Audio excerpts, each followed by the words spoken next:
Good morning, good afternoon, good evening. तो एक बार फिर से आपका स्वागत करता हूँ ब्रूटली ऑनेस्ट विद वीआरए। लोग कई सवाल पूछ रहे हैं कि सर बॉलीवुड का क्या होगा। थिएटर्स खुलेंगे कि नहीं खुलेंगे, खुलेंगे तो कब खुलेंगे, और अगर खुलेंगे तो क्या लोग सिनेमा हॉल में फिल्म देखने जाएंगे। अब इन सवालों के जवाब जो हैं ये कई चीज़ों से जुड़े हुए हैं।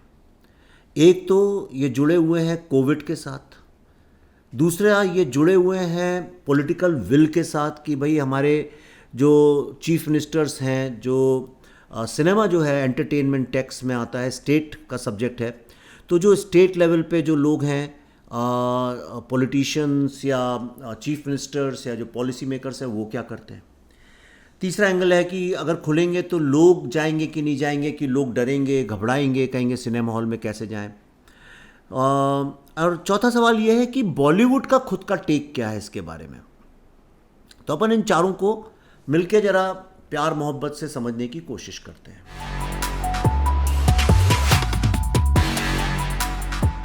तो जहाँ तक कोविड का सवाल है, कोविड एक ऐसी सिचुएशन है जिस पे किसी का कोई कंट्रोल नहीं है। The only positive thing is कि जितना ज़्यादा वैक्सीनेशन होता जा रहा है उतना धीरे धीरे कोविड का जो इम्पैक्ट है लोगों पे वो कम होता जा रहा है। और मैंने देखा है जैसे शहरों में, स्पेशली मैं मुंबई में रहता हूँ, तो यहाँ पे जितने आसपास काम करने वाले लोग हैं जिनसे हमारा वास्ता पड़ता है, ताल्लुक़ पड़ता है, मोस्टली वो सब लोग कम से कम एक वैक्सीनेशन हो गया है। और अभी आपने देखा होगा जैसे हमने पिछले कुछ दिनों में 1 करोड़ प्लस वैक्सीनेशन किया 2-3 बार। अगर गवर्नमेंट की बात मानी जाए और उसको अगर डिस्काउंट भी किया जाए, उसको ओवर एस्टिमेट माना जाए, तो मुझे ऐसा लगता है कि दिवाली तक ये सिचुएशन जो है ये डेफिनेटली बेटर हो जाएगी। और कम से कम इतना तो हो जाएगा कि जितने बड़े शहर हैं जो कि सिनेमा के मेन सेंटर्स हैं, वहाँ पे लगभग 70% पॉपुलेशन को वैक्सीनेशन हो जाएगा। और एटलीस्ट जिन जिन के पास परचेजिंग पावर है, जो बेसिकली सिनेमा गोअर्स हैं, वो लोग वैक्सीनेट हो ही जाएंगे, और उनमें मैक्सिमम जो लोग हैं उनके दोनों वैक्सीनेशन भी ख़त्म हो जाएंगे। अब दूसरी सवाल ये उठता है कि इसमें गवर्नमेंट्स क्या करेंगी। अब गवर्नमेंट के साथ एक बहुत बड़ी एक प्रॉब्लम है। गवर्नमेंट्स जो हैं वो हमेशा कंट्रोल रखना चाहती हैं, चाहे आप कुछ भी कर लीजिए, कितनी भी बड़ी बड़ी बातें कर लो, लेकिन governments don't like to give absolute freedom. इसीलिए जो है डेमोक्रेसी में गवर्नमेंट इमरजेंसी लाए या रिस्ट्रिक्टिव रूल्स बनाए या सेडिशन के लॉज जो हैं, ये सब जो एक बार अगर आ जाएं तो हटते नहीं हैं। आप देखिए कि अगर ये जहाँ जहाँ पे भी अभी लॉकडाउन लगा है, सिर्फ इस डर से कि बोले लॉकडाउन हम पूरा हटा रहे हैं और कल को खुदा ना खास्ता गलती से फिर से कोविड आ गया जिस पे गवर्नमेंट का भी कंट्रोल नहीं है, तो इन लोगों को लगता है कि उनका जो पॉपुलर बेस है, जो मास बेस है, जो वोटर बेस है, वो हिल जाएगा और लोग उनके खिलाफ बोलेंगे, मीडिया गालियां देगा। सबने, स्पेशली जो सेकंड वेव आई थी कोविड के बाद, और उसमें जिस तरह से कुंभ को लेके और बंगाल के इलेक्शंस को लेके और जो भी रिलीजियस फंक्शंस थे या पॉलिटिकल फंक्शंस थे उनको लेके जिस तरह से मीडिया ने और पब्लिक ने जो आउटरीच किया, उससे कहीं ना कहीं पॉलिटिशियंस बहुत ज़्यादा डर गए हैं, and nobody wants to take blame. और एक जो डरा हुआ पॉलिटिशियन, एक सहमा हुआ पॉलिटिशियन जो कि लोगों से डरता है, एक तो वो टफ अच्छे पॉलिसी डिसीजंस ले नहीं सकता है। दूसरा प्रॉब्लम ये है कि जो कहीं ना कहीं एक माइंडसेट लोगों का ऐसा बन गया है कि जो जो जो सिनेमा है, जो वो एक एंटरटेनमेंट है, वो भांडों की चीज़ है, वो बस नाच गाने की चीज़ है, वो नहीं भी हो तो किसी को क्या फ़र्क पड़ता है।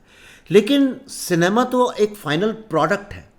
ये अलग बात है कि 1.5-2 साल डेढ़ साल से जब से भी ये कोविड आया है, अगर एंटरटेनमेंट नहीं होता तो शायद लोग घर में घुट घुट के ही परेशान हो गए होते, मर गए होते। बहुत कठिन शब्द है, मैं बोलना भी नहीं चाहिए, इट्स अनडिप्लोमेटिक, क्योंकि वो एक मुहावरे की तरह भी बोलूँ तो सही नहीं है, लेकिन ये बात सही है, साइकोलॉजिकली लोग परेशान हो गए होते।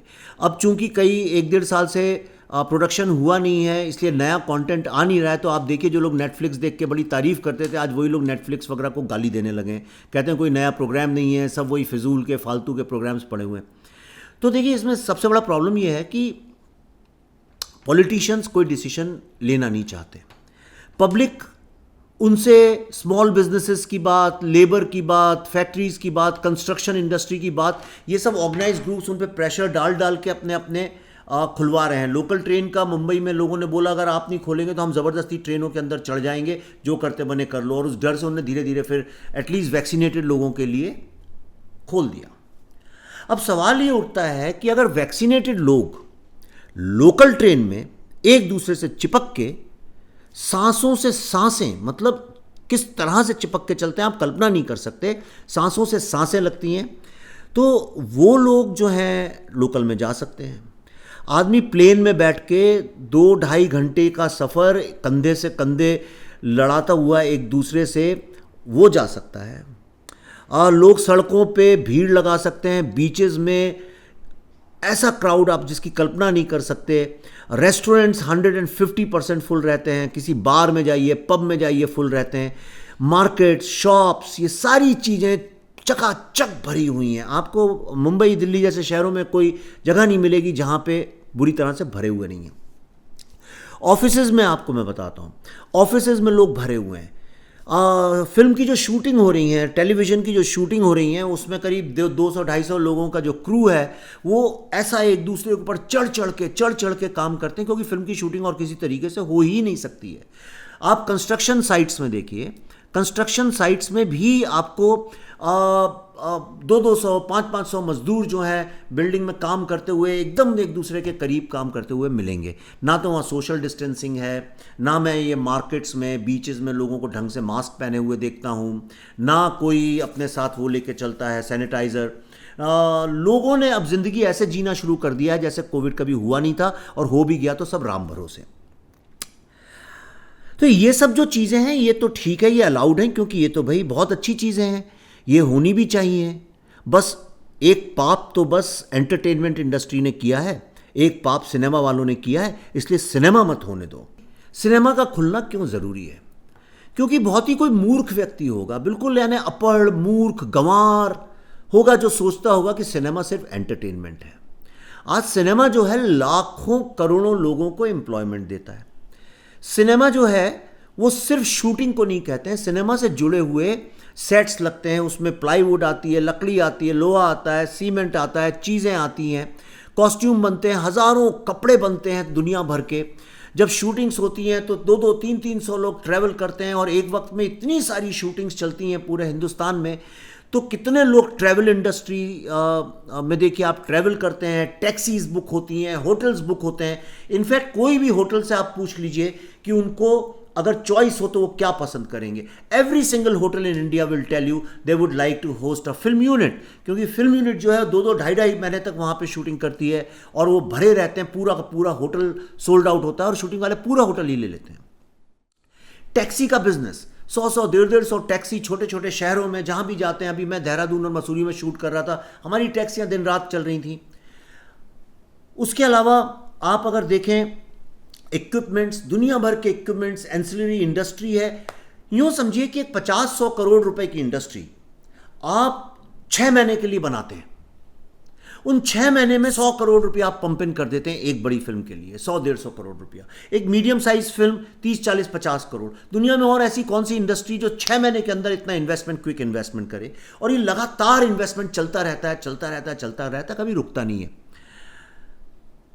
बट ये तो भांडों की इंडस्ट्री है, इससे किसी को क्या लेना देना है। इसी तरह से इससे और भी बहुत सारी फूड इंडस्ट्री है, पार्किंग। आप देखिए इंडिया में जितने सिंगल स्क्रीन्स हैं या मल्टीप्लेक्सेस भी, वो हमेशा क्यों भरे रहते हैं? क्योंकि जब फिल्म आती है तो उससे भरे रहते हैं। देन पीआर का जो बिजनेस है पूरा, टाइम्स ऑफ इंडिया जैसे मीडिया नेट वालों का जो बिजनेस है, रेडियो का बिजनेस है। आपने कभी ये सोचा है कि पिछले 1.5 साल से सारे एफएम चैनल्स एकदम ऐसे क्यों बंद से पड़े हुए हैं? वही पुराने गाने चलते रहते हैं, क्योंकि जब फिल्में नहीं आ रही, इंडिया में कोई ओरिजिनल इंडिपेंडेंट म्यूज़िक तो करता नहीं है।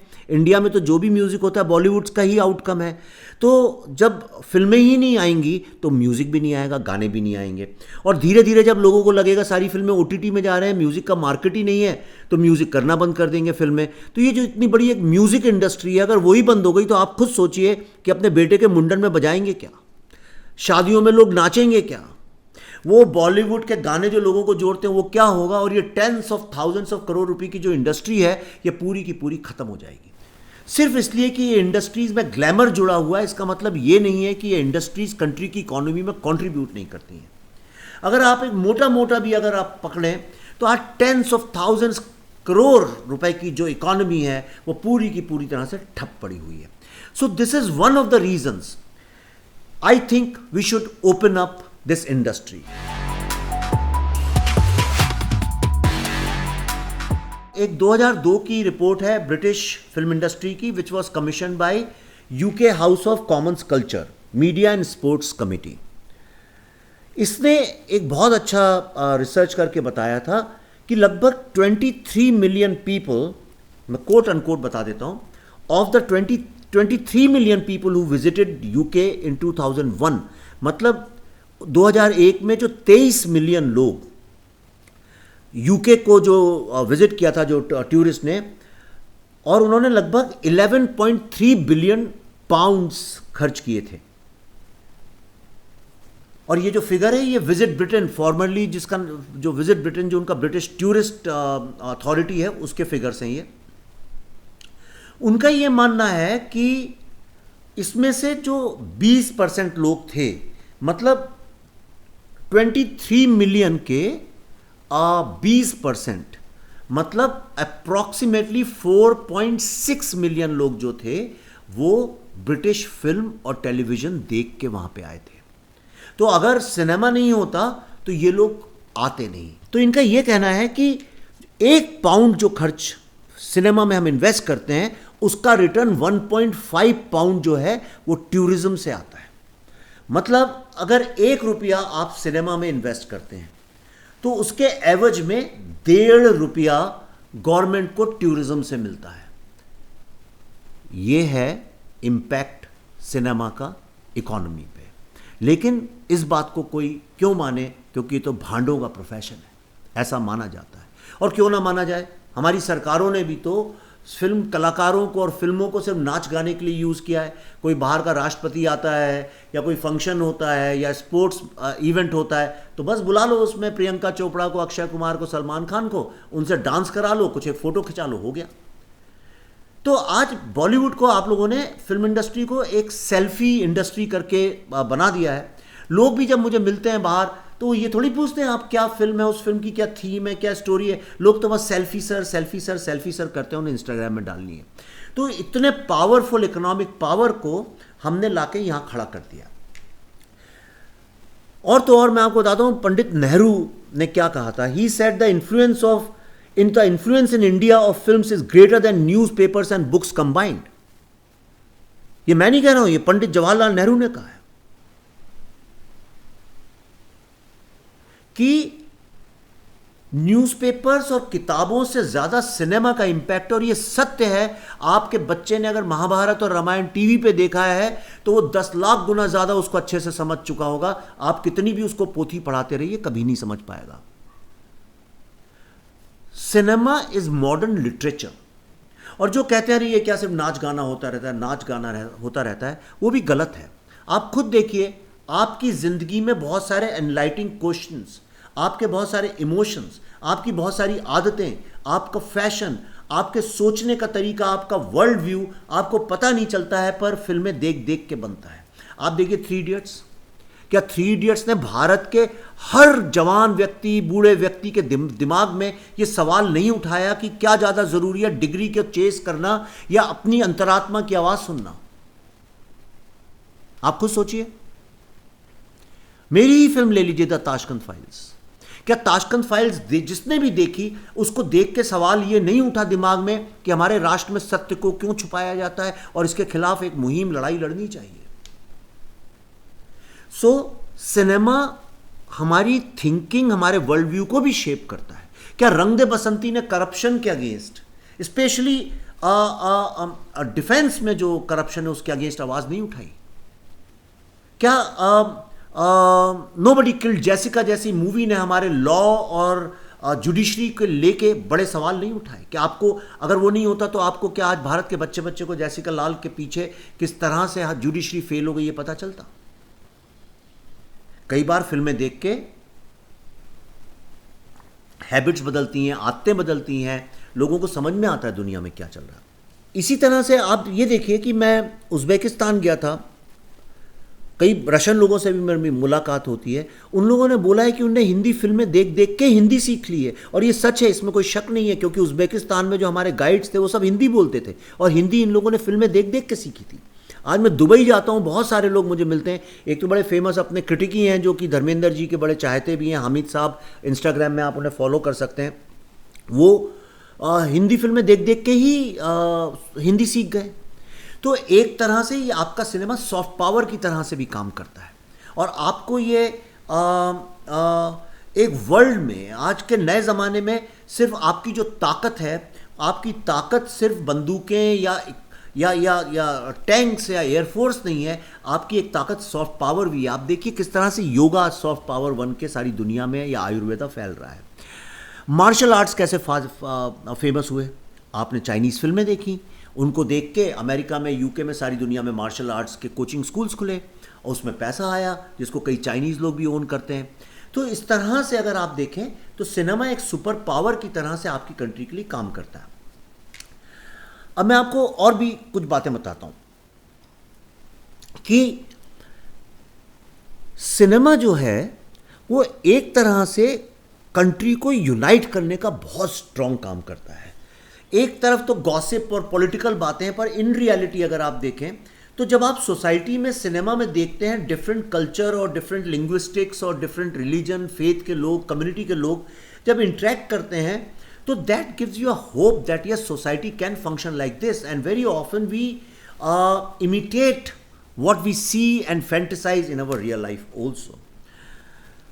अब सवाल ये है कि ये सिनेमा खुलने चाहिए कि नहीं खुलने चाहिए। मेरा ऐसा मानना है कि अगर सिनेमा ज़्यादा वक्त तक नहीं खुले तो उसका इतना बड़ा भारत की इकॉनमी पे, भारत की सोसाइटी में और आगे आने वाले फ्यूचर में बहुत बड़ा एक नुकसान होने वाला है, और वो बताने के लिए मैं आज आप लोगों से ये बात कर रहा हूँ। आज आप घर में बैठ के OTT पे फॉरेन के वेब सीरीज़, इंडिया के वेब सीरीज़ वगैरह देख रहे हैं, तो आपको बहुत अच्छा लग रहा है। वो सब आपको इसलिए अच्छा लग रहा है क्योंकि ये कोविड एक आपके दिमाग में टेम्परेरी इशू है, घर में आप अपना पड़े पड़े देखते रहिए। लेकिन जब आप सिनेमा में जाके वही चीज़ देखेंगे तब आपको समझ में आएगा कि उसका इम्पैक्ट आप पे क्या होता है। Because it's a social activity, it's a collective activity. For 2-3 hours hundreds of people come together, it's a community building exercise. घर में आपको फीलिंग नहीं आएगी, घर में आपको फिल्म का वो इम्पैक्ट भी नहीं होगा। अगर ईमानदारी से अपने दिल में झांक के देखिए, आपको याद भी नहीं होगा आपने कल रात को क्या देखा था या परसों रात को क्या देखा था। आपके ऊपर उनका कोई इम्पैक्ट ही नहीं होगा। 100 में से एक आध कहीं कुछ याद रह जाए, but it won't impact you. वही 3 इडियट्स जिसने आपको इतना इम्पैक्ट किया होगा, वही फिल्म आज अगर आप OTT में देख लें तो देख के ऐसे निकल जाएगा। क्यों? क्योंकि उसके लिए आप कोई एफर्ट नहीं कर रहे, वो आपको पड़े पड़े मिल रहा है। And it's basically doing nothing, it's neither stimulating your mind not stimulating your emotions, it's simply stimulating your laziness, nothing else. ये अलग बात है पॉपकॉर्न खा खा के वेट बढ़ जाए तो उसके लिए आप जिम्मेदार हैं, मैं नहीं हूँ, क्योंकि मैं खाता भी नहीं हूँ और मैं देखता भी नहीं हूँ OTT। तो अब सबसे बड़ा जो आज डेंजर है, मैं जानता हूँ पिछले 1-1.5 साल से, जब से सुशांत सिंह राजपूत की डेथ हुई है, लोग काफ़ी चिढ़े हुए हैं, परेशान हैं, और सब कहते हैं भाड़ में जाए आपका बॉलीवुड। मैं अकेला आदमी हूँ जो एक्टिविज़म करता हूँ, मैं बॉलीवुड खुले इसके बारे में बात करता हूँ। मैं उद्धव ठाकरे को रोज़ लिखता हूँ कि भाई अगर आप बॉम्बे नहीं खोलेंगे तो फिल्म इंडस्ट्री नहीं खुलेगी, because this is the largest market. Delhi कई पॉकेट्स में थिएटर खुले तो क्या होगा, उन्हें फीड कैसे करेंगे, मूवीज़ कहाँ से आएंगी। तो मुझे कई लोग ट्रोल भी करते हैं, मेरे पीछे पड़ते हैं, कहते हैं कल आग लगे आज लगे, मर जाएं सब लोग, बॉलीवुड ही बर्बाद हो जाए। They hate stars. See, hating stars doesn't mean that you start hating cinema. अगर आपको एक कांटा लग गया, इसका मतलब ये थोड़ी कि आप पूरे के पूरे गार्डन को जला के राख कर देंगे। आप फूल बदल दीजिए, आप गुलाब की जगह कुछ और लगा दीजिए जिनमें कांटे ना होते हो, लेकिन इसका मतलब ये थोड़ी है कि आप दुश्मन हो जाए उस चीज़ के। तो आपको जो, और स्पेशली ये जो है ये राइट विंग, ख़ास तौर पे जो अपने आप को राइट विंग के साथ एसोसिएट करते हैं या हिंदू कल्चर के साथ एसोसिएट करते हैं, वो लोग ख़ास तौर पे चाहते हैं कि बॉलीवुड बंद हो जाए। तो मैं आपको, और उनका इल्ज़ाम ये है कि बॉलीवुड जो है वो हिंदू फोबिक है और वो हिंदू कल्चर के लिए कुछ करता नहीं है, और हिंदी सिनेमा जो है वो कंट्रीब्यूट नहीं कर रहा हमारे कल्चर और सोसाइटी को। तो मैं आज आपको एक बात बताता हूँ, ये सुन के शायद आपके विचार ही नहीं बदल जाएं, आपको खुद समझ में आएगा कि आपकी सोच कितनी गलत है। आप यूँ समझिए, पिछले 1.5 साल से जितनी भी फिल्में पुरानी बनी हुई थी वो सारी की सारी 3 कंपनीज में जा रही हैं, नेटफ्लिक्स, अमेजॉन और हॉटस्टार। जितने भी वेब सीरीज़ बनती हैं वो तो वहाँ जाती ही हैं, खैर उनके बारे में क्या बात करना है, वही कमीशन करते हैं। अगर ये ट्रेंड चालू रहा और सिनेमा नहीं खुला और आप लोग भी इसी तरह से अगर सिनेमा के अगेंस्ट लगे रहे, तो पॉलिटिशियंस को तो मज़ा आ जाएगा, वो कहेंगे वाह बहुत अच्छा है, जनता ही नहीं चाहती तो हम क्यों खोलें। लेकिन मैं आपको एक बात बताना चाहता हूँ, अगर यही सिलसिला रहा तो जो भी भारत में कंटेंट क्रिएट होगा वो सारा का सारा कंटेंट 3 कंपनीज के पास जाएगा। हॉटस्टार अमेरिकन कंपनी है जो कि डिज्नी हॉटस्टार अमेरिकन कंपनी है, अमेजॉन जो कि अमेरिकन कंपनी है, और तीसरी है नेटफ्लिक्स जो भी एक अमेरिकन कंपनी है। अब ये तीनों के पास इस सारी फिल्मों के, इस सारे सॉफ्टवेयर कंटेंट के परपेचुअल इंटेलेक्चुअल राइट्स चले जाएंगे। मतलब भारत का जो कंटेंट है, आज आपने रामायण महाभारत बनाया, किसका है? भारत का कॉपीराइट है। जितनी फिल्मों के मैंने अभी नाम लिए, जितनी भी फिल्में इंडिया में बनी हैं, सबके कॉपीराइट्स किसके पास हैं? भारत के प्रोड्यूसर्स के पास हैं, भारत के लोगों के पास हैं, हमारे देश के अंदर है। लेकिन अब ये सारे कॉपीराइट्स जो हैं इनके पास चले जाएंगे, ये ओनर बन जाएंगे आपके कंटेंट के। और नेक्स्ट स्टेज वुड भी, जो आई गई है एक तरह से, मैंने एक्सपीरियंस भी किए और जो आती जाएगी, वो स्टेज ये है कि अब आगे जो कंटेंट बनेगा वो सारा ये लोग डिक्टेट करेंगे, क्योंकि जो पुरानी फिल्में बनी थी वो सारी बिक जाएंगी, उनके राइट्स चले गए। अब जो नई फिल्में बनेंगी वो इंडियन प्रोड्यूसर्स बना नहीं सकते, क्योंकि इंडियन प्रोड्यूसर तो ख़त्म ही हो गया, वो तो अब धीरे धीरे आउट हो गया, मार्केट से बचा ही नहीं, वो किसी और बिजनेस में चला जाएगा। तो ये प्रोडक्शन जो है पूरा का पूरा इन लोगों के पैसे से बनेगा, और जब इनके पैसे से बनेगा तो ये डिक्टेट करेंगे क्या कंटेंट बनना चाहिए। और जिसको आप कहते हैं ये हिंदू फोबिक, कभी 10 में से 2-4 फिल्मों को देख के, then 100% of your content will sound like that. ना तो इनको हिंदू कल्चर से कोई मतलब है, ना इनको इंडियन ट्रेडिशन से मतलब है, ना इनको इंडियन स्टोरीज से मतलब है, और धीरे धीरे आप देखेंगे सिर्फ एक गाली गलौज वाले, अश्लील और सिर्फ सेंसेशनल, टिटिलेट करने वाले, because American style of doing businesses, of entertainment businesses, कि बस बिकना चाहिए किसी भी हालत में, और उनको टिटिलेट करने में कोई प्रॉब्लम नहीं है। ये नौबत आ जाएगी कि आपको समझ में नहीं आएगा कैसे अपने बच्चों को इनसे प्रोटेक्ट करें। अभी तो चलिए कुछ हमारे जैसे लोग बना भी लेते हैं, ताशकंद फाइल्स या कश्मीर फाइल्स, लेकिन आपको धीरे धीरे वो सब बंद हो जाएगा। ये केसरी एसरी जैसी फिल्में आनी सब बंद हो जाएंगी, और पूरा ये लोग टेक ओवर करेंगे। थोड़े दिन बाद इंडिया जो है वो सिर्फ एक आउटसोर्स बन जाएगा हॉलीवुड के लिए, और हम यहाँ से जिस तरह से कॉटन की शर्टें बना बना के गुची और वर्साचे और गैप और इन सब कंपनीज को बेचते हैं, इसी तरह से हम इनके स्लेव्स बन जाएंगे। बन नहीं जाएंगे, बन ही गए हैं। ये जितने आप देख लीजिए, इतने इंडिया के टॉप प्रोडक्शन हाउसेस बचे हैं, जो बड़े बड़े धर्मा और ये लोग, ये क्या कर रहे हैं? ये फाइनेंस तो सारा वही लोग कर रहे हैं। आप इनकी लिस्ट देख लीजिए, 1.5 साल में इन्हें क्या बनाया है। जितने टॉप स्टार्स हैं, they are already negotiating with all these Netflixes and all, and they are going to sell their products to them. इनका क्या है? ये तो इनके तो they are at the fag end of their careers. इनका क्या है? ये तो जल्दी से जल्दी कई 100, 200, 500 करोड़ रुपए बना के निकल जाना चाहते हैं। इनका कोई लेना देना नहीं है हमसे। लेकिन आप आने वाली जनरेशंस, नए राइटर्स, नए डायरेक्टर्स, नए प्रोड्यूसर्स, नए म्यूजिक डायरेक्टर्स, इनके लिए एक बहुत बड़ी समस्या खड़ी हो जाएगी। इंडिया में धीरे धीरे पूरी तरह से American culture, American philosophy, American ideology, American habits, आज के बच्चों को क्या पता है इंडिया के बारे में? आगे पता भी नहीं चलेगा। और ये इतनी डेंजरस सिचुएशन है। अगर आपको यकीन नहीं तो मैं आपको सिर्फ इतना बताना चाहता हूं, जैसे हॉलीवुड ने यूरोप में धीरे धीरे घुसना शुरू किया, यूरोप जिसने कि सिनेमा को इन्वेंट किया, ये सत्य है कि आज वहां पे यूरोपियन सिनेमा ऑलमोस्ट खत्म सा हो गया। जो ब्रिटिश फिल्म डिवीजन थी वो भी बंद हो गई है। यूके फिल्म समथिंग उसका नाम था, मैंने काम किया उन लोगों के साथ, वो भी बंद हो गई है। आज Italian cinema, French cinema, German cinema, चेक सिनेमा, ये पॉलिश सिनेमा, ये सब धीरे धीरे खत्म हो गए हैं। जो पहले इतनी सारी फिल्में बनाती थी, most of them are dependent only on Hollywood. America is an imperialistic capitalistic society. वो चाहते हैं पूरे दुनिया का पैसा उनके पास पहुंच जाए, और वही गलती हम फिर से कर रहे हैं। कहीं ऐसा ना हो ये फिल्म स्टार्स से जो आपकी नफरत है, उस नफरत के चलते बॉलीवुड बंद हो जाए। तो सबसे पहले आप लोगों को भी इस कैंपेन में शामिल होना चाहिए। सिनेमा हॉल खुलने चाहिए, और सिनेमा हॉल खुलने से जो सबसे बड़ा फ़ायदा होगा वो फ़ायदा ये होगा कि नैरेटिव फिर से हमारे जैसे लोगों के पास आ जाएगा। लेट दीज पीपल जो बिग बक वाले हैं, जो बड़ी मनी वाले हैं, उनको बनाने दीजिए। इन लोगों के लिए जो भी बनाना है बनाए, कचड़ा अचड़ा जो करना है करें। लेकिन जो हमारे जैसे लोग जो इंडियन स्टोरीज को ढूंढ ढूंढ के निकाल के बनाना चाहते हैं, कम से कम उनके लिए मार्केट क्लियर हो जाएगा। इंडियन लिटरेचर पे, इंडियन हिस्ट्री पे, इंडियन आइडियोलॉजीज पे, इंडियन फैमिलीज पे उनके ऊपर फिल्में बनने लगेंगी। इससे बहुत सारे लोगों को फ़ायदा होगा। तो प्लीज़ ऐसी गलती बिल्कुल मत करिए। मैं आपसे इसके मार्फत जो आपसे बातचीत कर रहा हूँ, मैं बहुत हाथ जोड़ के आपसे रिक्वेस्ट कर रहा हूँ, प्लीज़ अगर इंडिया में सिनेमा को रिवाइव करना है तो एक ही आदमी उसके लिए जिम्मेदार है, उसका नाम है श्री उद्धव ठाकरे, जो कि महाराष्ट्र के चीफ मिनिस्टर हैं।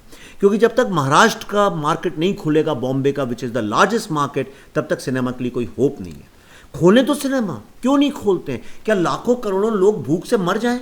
ये सारे जो सिंगल स्क्रीन है सब बंद हो जाएं? सिनेमा को लेके कई लोग मल्टीप्लेक्स का नाम लेते हैं, पर सिनेमा का मतलब सिर्फ मल्टीप्लेक्स नहीं है, सिर्फ पीवीआर और आइनॉक्स नहीं है। सिनेमा सिनेमा मतलब सिंगल स्क्रीन्स भी हैं।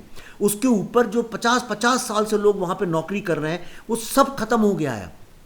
सो मैं आपसे बार बार बार यही रिक्वेस्ट करता हूँ, प्लीज़ प्लीज़ सिनेमा को खुलवाइए। अगर आप अपने को नेशनलिस्ट बोलते हैं, अगर आप एक झूठे फेक हिपोक्रेट नेशनलिस्ट नहीं हैं, तो कोई रीज़न नहीं है कि आप सिनेमा को खोलने के लिए मेरे साथ ना जुड़ें। ये ढोंगी नेशनलिज्म है जिसमें आप ये सोचते हैं कि सिनेमा नेशन बिल्डिंग के काम नहीं आता है। सिनेमा जब जब भारत के युद्ध हुए हैं, सिनेमा सबसे आगे आके खड़ा हुआ है। भारत की इकोनॉमी में, भारत को सॉफ्ट पावर बनाने में, भारत की कल्चरल इंटेग्रिटी में आप देखिए, किसी भी जात, प्रांत, भाषा के लोग हों, मजहब के लोग हों, सब सिनेमा के गानों से जुड़ जाते हैं। इसलिए आप सब अगर नेशनलिस्ट हैं तो आपका कर्तव्य है एज अ नेशनलिस्ट कि आप इसको खोलने के लिए उद्धव ठाकरे की गवर्नमेंट को मजबूर करें। अगर आप एक सच्चे हिंदू हैं, क्योंकि हिंदूज जो हैं वही इसके अगेंस्ट है, अगर आप एक सच्चे हिंदू हैं तो आपका सबसे ज़्यादा कर्तव्य होना चाहिए कि भारत की जो धरोहर है, भारत की जो फिल्में हैं, भारत का जो एंटरटेनमेंट है, वो भारतीय लोगों के हाथ में रहे और भारत के प्रोड्यूसर्स पनपे, ना कि ये अमेरिकन कंपनीज जो कि ईस्ट इंडिया कंपनी की तरह से आके। मैं आपको सच बोल रहा हूँ, ये ईस्ट इंडिया कंपनी है। आज आपके पास बचा क्या है? आप करते क्या हैं? आप क्या बनाते क्या हैं? सब तो अमेरिका कर रहा है आपके लिए। तो आप सबको इसमें अपना योगदान देना चाहिए, इसके साथ जुड़ना चाहिए। तो आप #ओपन अप सिनेमास के साथ जुड़ें, और इसके बारे में कोई बहस करने की भी ज़रूरत नहीं है। आप खुद शांति से बैठिए, सोचिए जो मैंने बोला उसके बारे में। मेरी बात सही लगी हो तो अपने दोस्तों से चर्चा करिए, बात करिए, क्योंकि हमारे देश के modern literature, modern expression, modern stories के भविष्य का सवाल है, आपके बच्चों के कल्चर का सवाल है। वरना आपके बच्चे जो हैं वो किंग कॉन्ग और सुपरमैन और तरह तरह के जोकर, इस तरह की बातें ज़्यादा जान जाएंगे। उसके बारे में तो जानते भी होंगे, और आप कल को उनसे बोले भीष्म पितामह कौन था, दशरथ कौन था, राम कौन था, तो उनको कुछ उसके बारे में पता भी नहीं होगा, अगर आप बहुत ज़्यादा हिंदू उसके लिए कंसर्न है। अगर आप बहुत बड़े नेशनलिस्ट हैं तो भी आपको मैं बता दूं, ये वॉर की मूवीज़, केसरी टाइप की मूवीज़, पृथ्वीराज चौहान की कहानी, राणा प्रताप, ट्विटर में मुझे लिख देना बड़ा आसान है कि विवेक जी आप वेदों पे बनाइए, पंचतंत्र पे बनाइए, महाराणा प्रताप पे बनाइए, शिवाजी पे बनाइए। लिखना बड़ा आसान है, कैसे बनाऊं भाई?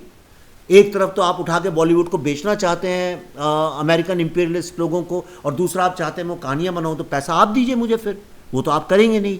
तो प्लीज़ मेरी बात को गलत मत समझिएगा, अन्यथा मत लीजिएगा। मैं आपको समझाना चाह रहा हूँ एक दोस्त की तरह, एक बड़े भाई की तरह से, एक एक्सपर्ट की तरह से, कि अगर सिनेमा नहीं खुले अगले 1-2 महीने के अंदर अंदर, तो एक बहुत बड़ी इकोनॉमिक कैलेमिटी, एक बहुत बड़ी कल्चरल कैलेमिटी हमारे देश में हो जाएगी, जिसके लिए आप हम सब रिस्पॉन्सिबल होंगे। और इसका उत्तरदायित्व एक ही व्यक्ति के ऊपर है, जिनका नाम है महाराष्ट्र के मुख्यमंत्री श्री उद्धव ठाकरे।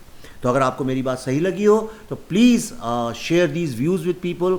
ये मेरी नई चैनल है VRA TV, इसको आप लोगों के साथ शेयर करिए, प्रेस द बेल।